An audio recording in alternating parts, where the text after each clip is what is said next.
నా పేరు అంబటి రవీందర్. మహిబాద్లో సిఐగా రిటైర్ అయ్యాను. నా ప్రజెంట్ ఊరికే ఉన్నాను. నేను ఏదైనా ప్రజాసేవ, ఎవరైనా పేదవాళ్ళు ఇలా చనిపోతే నేను గతంలో దానం చేయించాను. నా డబ్బులు పెట్టి నేను ఎన్నో ఎంతోమంది నేను దానం చేయించాను. ఈ మంగళి ఒక మంగళామె రోడ్డు మీద ఉండి 1 ఇయర్ దాకా నేనే సాగాను. నేను నా భార్య ఇద్దరం కలిసి సాగాను. చనిపోతే కూడా పూర్తి దాన సంస్కారాలు మా ట్రాఫిక్ సిబ్బందితోటి మరియు ట్రాఫిక్ పోలీసులతో చేసి ఆ తర్వాత మా అధికారులకు కూడా పెట్టి ఆ భోజనము ఆమె కొడుకులు ఏ విధంగా చేస్తారో ఆ విధంగా నేనే మొత్తం నిర్వహించిన. అది ప్రజలందరికీ తెలుసు, మహిబాద్ జనానికి మొత్తం అన్నీ తెలుసు. Thank you. ఓకే అండి, ప్రస్తుతం మన మహబూబాబాద్ జిల్లా మహబూబాబాద్ నియోజకవర్గం పరిధిలో ప్రస్తుతం మనం ఉన్నాము. అయితే సిఐ గారు రిటైర్ అంబటి రవీందర్ గారు ఉన్నారు మనతో. కొన్ని విషయాలు యువతకి ఇప్పుడు జరుగుతున్న సందర్భాన్ని బట్టి కావచ్చు, యువత ఎలా ఉండాలి ఏంటి అనే దాని మీద మంచి ఒక సబ్జెక్ట్లో కొన్ని విషయాలు సార్తో మాట్లాడి తెలుసుకునే ప్రయత్నం చేద్దాం. సార్ నమస్తే సార్, నా పేరు సీతారాం సార్. ఈ నేమ్ కరస్పాండెంట్ సార్ నేను. Thank you very much sir. ఇప్పుడు మొత్తంగా యువత టోటల్గా చాలా వరకు మొత్తం వ్యసనాలకి బానిస అవుతున్న పరిస్థితి. కరెక్ట్ టైంలో ఏం పని చేయాలి ఏందనేది తెలియని వయసులో ఏదో ఒకటి చేసి కొద్దిగా అట్రాక్షన్గా బతకాలి అన్న ఒక ఆలోచన మీద యువత ఉన్నారు. మరి వాళ్ళ గురించి మీరు ఎలా మాట్లాడారు? యువత అనేది దరిదాపుగా నేను 1982 నుంచి ఉద్యోగంలోకి వచ్చి ఉద్యోగం చేసిన. చాలామంది యువతను చూశాను. చాలామంది ఐఏఎస్ ఐపీఎస్ ఆఫీసర్లు అయినారు. చాలామంది కూడా మంచి మంచి క్యాడర్లో ఉన్నారు. నేను పనిచేసిన దగ్గర ప్రతి ఒక్కరు ఇప్పుడు ఈరోజు పాట్నా డీజీ గారు రాములు గారు కూడా మా ఇంట్లో ఉండి కిరాయి తీసుకొని, రాములు నాయక్ గారు ఉండి ఆయన ఒక ఐపీఎస్ ఆఫీసర్ అయినాడు. ఇంకా పోతే చాలామంది ఐఏఎస్ ఆఫీసర్లు కానీ ఐపీఎస్ ఆఫీసర్లు కానీ చాలామంది నేను చూశాను. చాలామంది యువత చాలా ఎలాంటి వ్యసనాలు లేకుండా చాలా మంచి విద్యా విధానంతో పోయిన వాళ్ళంతా బాగుపడినారు. ఈ విద్యా విధానం లేకుండా తల్లిదండ్రులు చెప్పకుండా చేయకుండా, తల్లిదండ్రులు చెప్పింది వినకుండా, తల్లి మూలం అనే ఒక ఇది ఉంది. వాళ్ళు చెప్పింది విని వాళ్ళు ఎప్పుడు కానీ తండ్రి అనేవాళ్ళు మంచి చేసుకోవాలి, మంచి బాగుపడాలి ఉద్దేశంతో చేస్తారు. కాబట్టి వాళ్ళు చెప్పింది వింటే తప్పకుండా తన కొడుకు, తన బిడ్డ కానీ ఎవరు కానీ ఒక రెట్టింపు వ్యవస్థకి వెళ్తారు. వీళ్ళు ఉన్న స్థాయిలో కాకుండా వాళ్ళకన్నా మించిన స్థాయికి వెళ్ళిపోతారు. అప్పుడు 10 మంది అరే ఫలానా వాళ్ళు అనే ఒక స్థాయికి వస్తారు. ఫలానా వాళ్ళ కొడుకు, వాళ్ళ బిడ్డ అనే స్థాయికి వస్తారు. అది గుర్తించుకొని యువత డెవలప్ చేసుకోవాలి. వాళ్ళ వ్యవస్థ తల్లిదండ్రి యొక్క సహకారంతో డెవలప్ కావాలి. సార్, ప్రధానంగా యువతకి వయసులో వివాహం కాకపోవడం ఒకటి, వయసులో పెళ్లి చేసుకోవడం ఒకటి. ఈ 2 విధాలలో ఏ వయసులో వివాహం చేసుకుంటే బాగుంటుంది అంటారు సార్?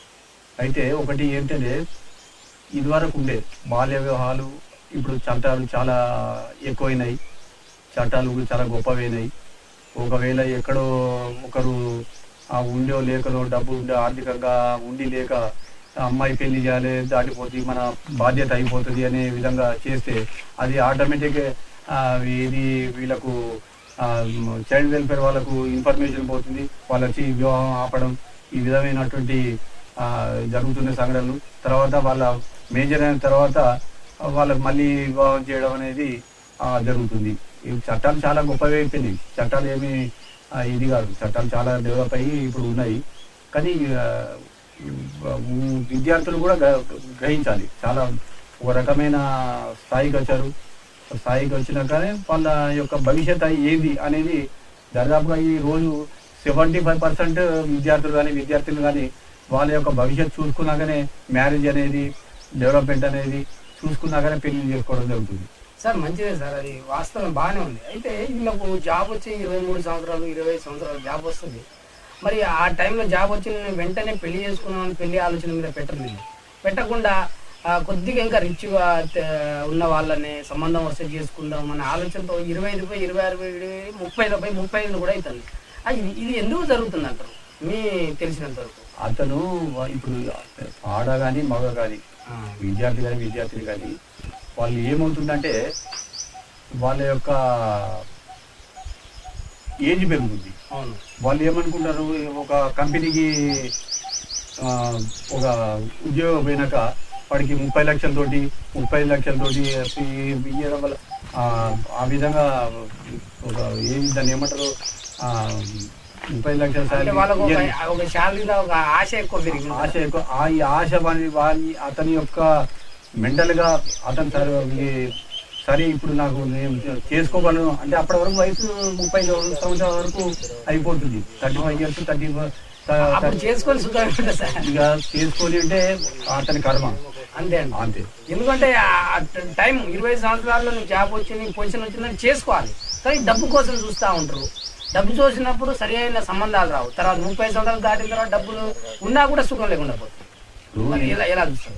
ఎంత డబ్బు ఉన్నా కానీ సుఖం అనేది చాలా దీర్ఘంగా ఆలోచించదగ్గ విషయము. ఏది కానీ తను అనుకున్న విధంగా తన మెయింటెనెన్స్ నడవాలి అంటే చేసుకోలేడు.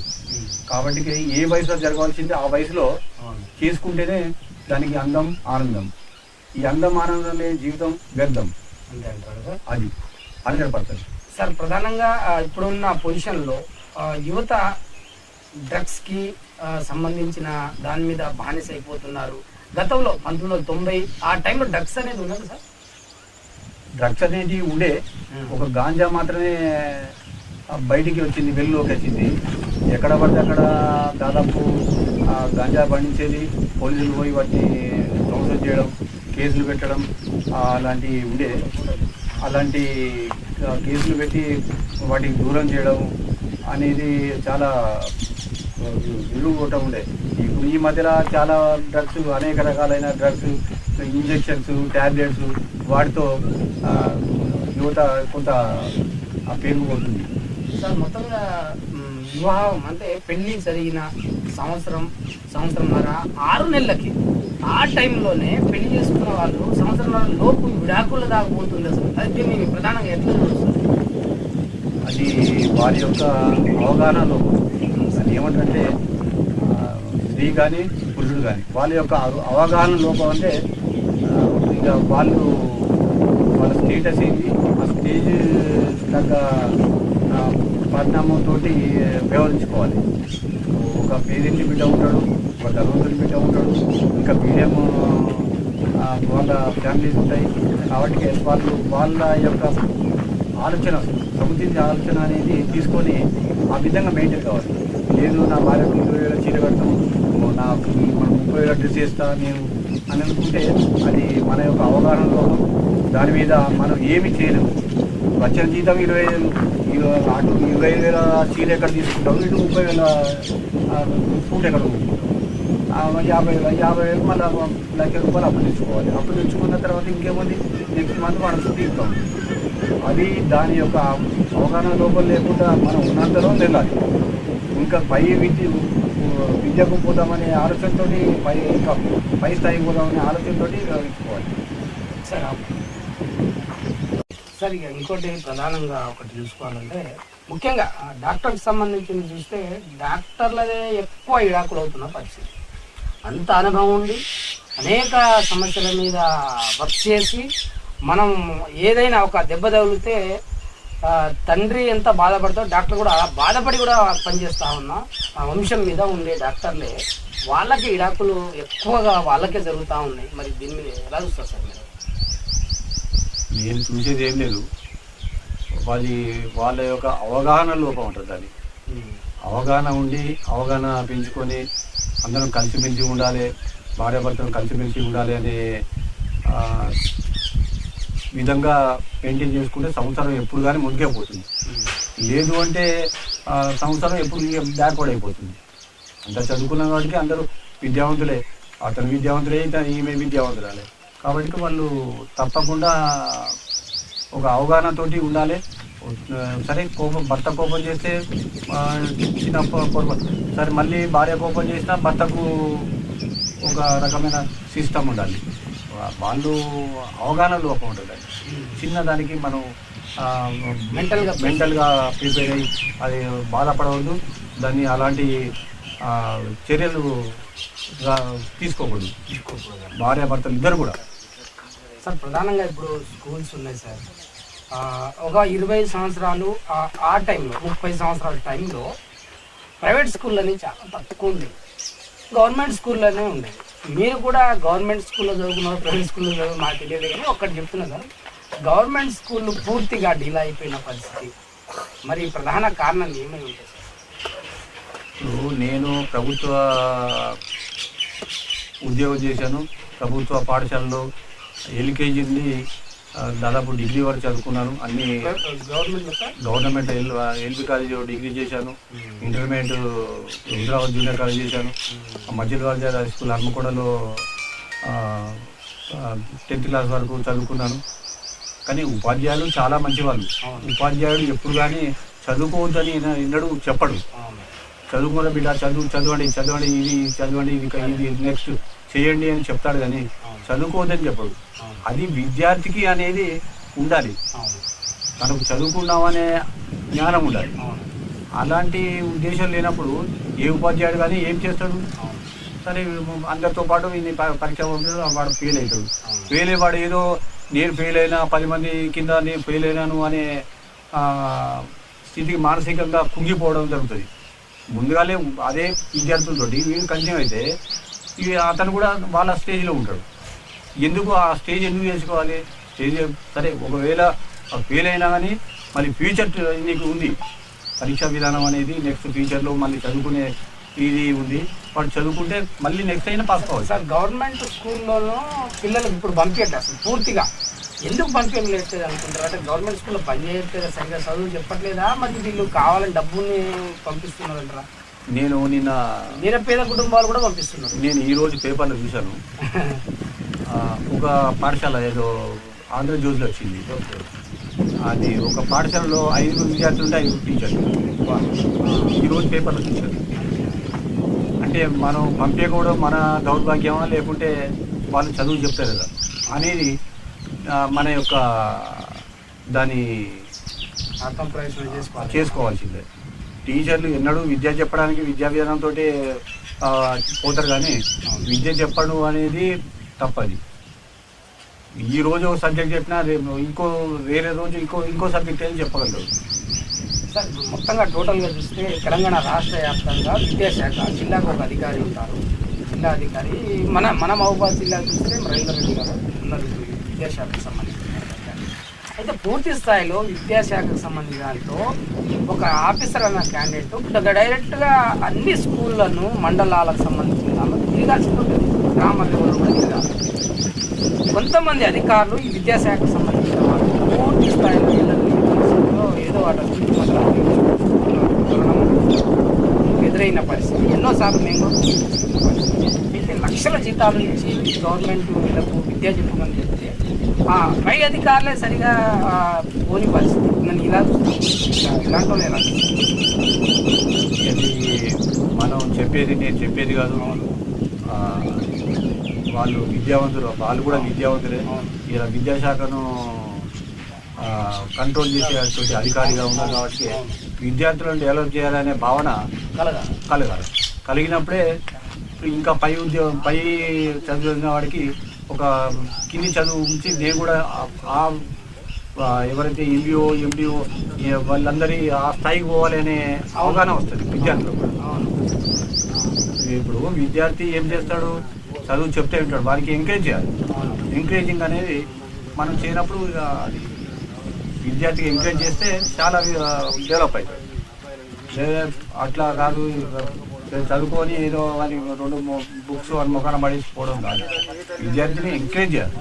ఎంకరేజ్ చేస్తే దాదాపు ఉపాధ్యాయులు 100% వాళ్ళ టైం స్పేర్ చేసి విద్యా విధానం అనేది అమలు చేస్తూనే ఉంటారు. సార్ గవర్నమెంట్ హాస్పిటల్కి సంబంధించి టోటల్గా గవర్నమెంట్ హాస్పిటల్కి సంబంధించి చూస్తే సారీ గవర్నమెంట్ స్కూల్కి సంబంధించి చూస్తే ఎట్లున్నాయంటే స్కూల్లో మన ఎట్లుంటాయి మనం ఎడ్లు కడతా ఉంటాం సార్, ఎడ్లు బర్రెలు కడతాం చూసావా, అలా కొన్ని స్కూళ్ళు కూడా ఉన్నాయి.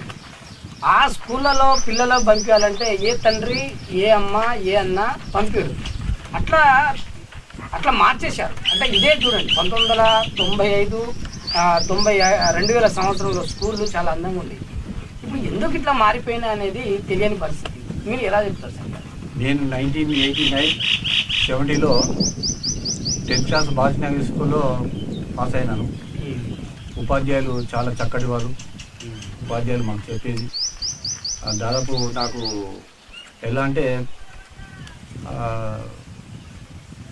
వాళ్ళ పేర్లు కూడా దాదాపు మర్చిపోయాను. చాలా విద్యాబోధన చేసేవాళ్ళు. పురాతనమైన స్కూల్ అది. కనీసము అందులో యూరిన్ చేద్దామంటే ఆ యూరిన్ పోవడానికి కూడా ఛాన్స్ ఉండకపోయేది. ఎక్కడో బయట పోయి అది అటు పోయి వచ్చి పిల్లలు అట్లా చేసుకొని వచ్చేది. కానీ ఈ రోజుల్లో స్కూల్స్ అట్లా లేవు, అన్ని మోడల్ స్కూల్స్ అయినాయి.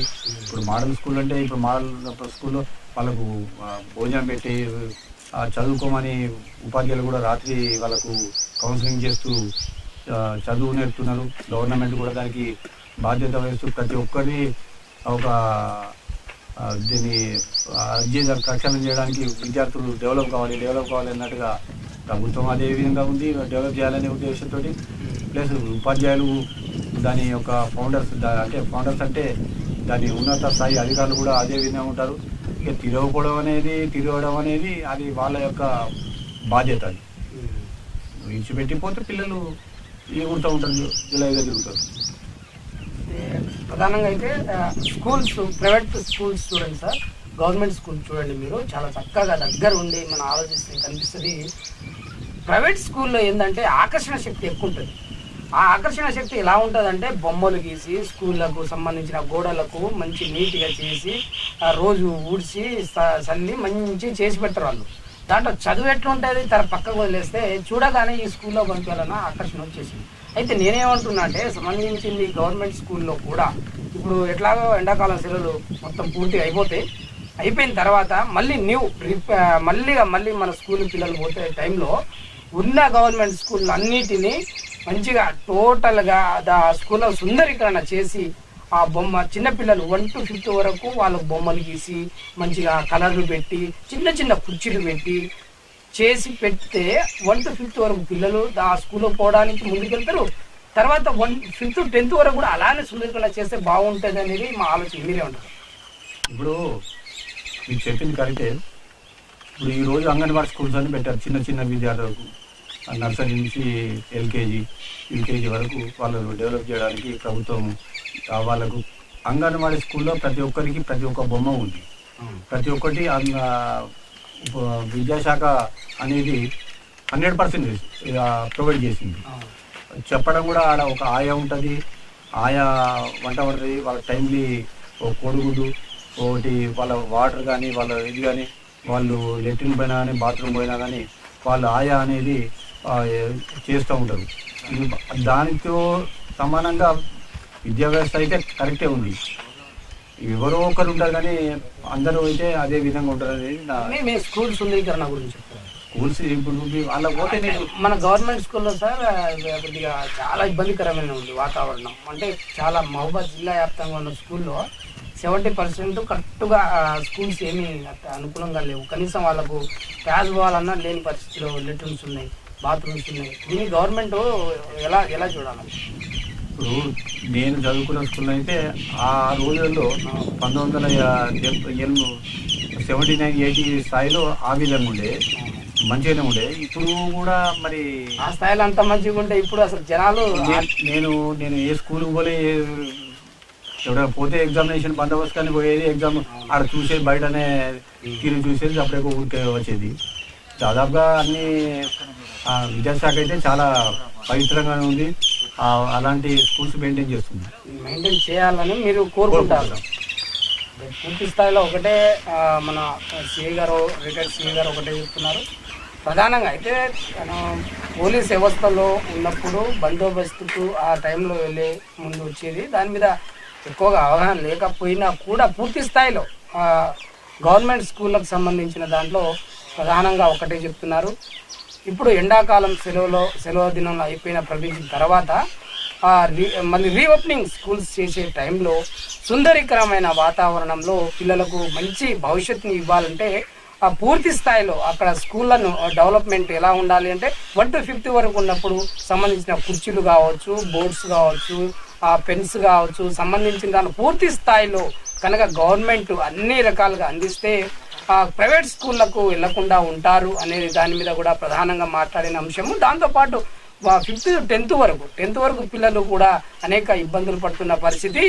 గవర్నమెంట్ స్కూల్లో పిల్లలు ఎందుకు పోవట్లేదంటే ప్రధాన కారణం కూడా ఒకటి ఉంది. ఆ ప్రధాన కారణం ఏంటంటే అక్కడ వాతావరణానికి సంబంధించింది కరెక్ట్ టైంలో కరెక్ట్ సమయంలో అక్కడ వాటర్ తాగడానికి అక్కడ నీళ్లు లేకపోవడము, బాత్రూమ్ లెట్రిన్స్ ఉండకపోవడము, దీనికి సంబంధించిన దానిలో పూర్తి స్థాయిలో విద్యాశాఖ సంబంధించిన వాళ్ళు పూర్తి స్థాయిలో చూడకపోవడమే ఇలాంటి సమస్యలు బయటికి రావడం జరుగుతుంది. ఇది ప్రధానంగా అయితే మహబూబాబాద్ జిల్లాలో జరుగుతున్న విద్యాశాఖలో అనేక అంశాల మీద ఒక స్కూలే కాదు హాస్టల్లో కూడా కొన్ని హాస్టల్లో అయితే కనీసం పండుకోవడానికి బండలను పగిలిపోయి అక్కడ ఉన్న పైన కురిసే అంశం చాలా అంశాల మీద పూర్తి స్థాయిలో విద్యాశాఖలో అనేక గందరగోళం పరిస్థితి ఉంది. కాబట్టి దీని మీద విద్యాశాఖకు సంబంధించిన అధికారులు సంబంధించిన వాళ్ళు పూర్తి స్థాయిలో కనుక పాల్గొని దీని విద్యార్థులకు అందియాల్సిన టైంలో ఏది అందియాలి, విద్యను ఎలా అందియాలి, వాళ్ళకు బుక్స్ ఎలా ఏ టైంలో అందియాలి అనేది కనుక అందిస్తే పేద మధ్యతరగతి కుటుంబాలు దానికన్నా ఎక్కువగా ఏది ఆశించదు. ఏ లోన్స్ అంటారు ఆ లోన్స్ సంబంధించింది కాదు, ప్రధానంగా విద్యార్థులకు అందాల్సిన విద్యని మనం పూర్తి స్థాయిలో అందిస్తే దానికన్నా ఒక మంచిది ఏది ఉండదన్నట్టుగా సంబంధించిన రిటైర్డ్ సిఐ గారు చెప్తున్న పరిస్థితి. మహబూబాబాద్ జిల్లా నుండి ఫేస్ టు ఫేస్ T9 ప్రతినిధి సీతారాం.